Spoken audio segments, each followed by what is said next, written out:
Okay na mga ka-DIY, na tapos na natin itong 3-in-1 Bendo machine na ginagawa natin ng mga nakaraang araw. Ngayon ipapakita ko na lang sa inyo na gumagana na siya, na tapos na talaga siya. Testing natin para ma-sample sa inyo kung paano ito gumagana. Itong 3-in-1 Bendo machine na oil, toyo, saka suka. Ito mga ka-DIY, ang laman na talaga nito oil. Itong dalawa, tubig lang muna ang inilagay ko dahil ano pa naman, sample pa lang, pero ito oil na talaga ang laman nito. Ito siya. Naka-calibrate na rin ito na 35 yung isang bote, pero pwedeng 5 piso. Ayan, oil talaga yung lalabas dyan. Ito kasi dalawa, tubig lang yung pang sample natin.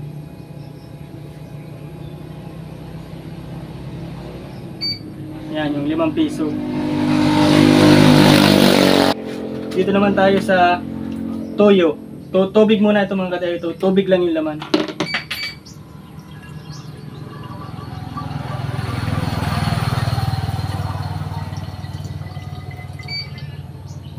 Suka.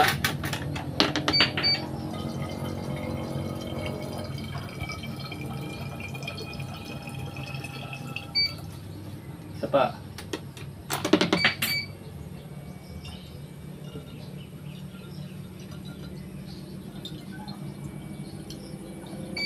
Tapos, meron palang nagsasabi na baka daw tumanggap ng piso.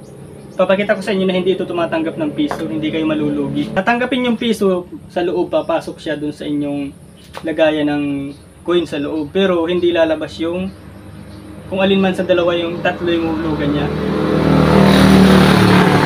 Tulad dito, piso yung ihuhulog natin, titisting natin dito sa tuyo. Papasok to pero walang lalabas na tuyo. Ayan, pumasok yung piso pero walang lumabas na tuyo. Isa pa. Ayan, piso. Dito sa suka. Ayan, pumasok yung piso pero walang lumabas na suka. Ganon din dito sa oil. Kahit piso ang ihulog, di siya tatanggap. Ayan, walang lumalabas pero pumasok yung piso. 5 piso ang ihulog natin. Ayan, tumanggap siya.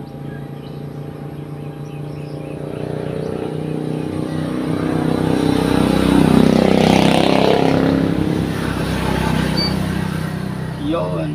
Hanggang dito lang mga ka-DIY. Salamat sa panonood. Bye-bye!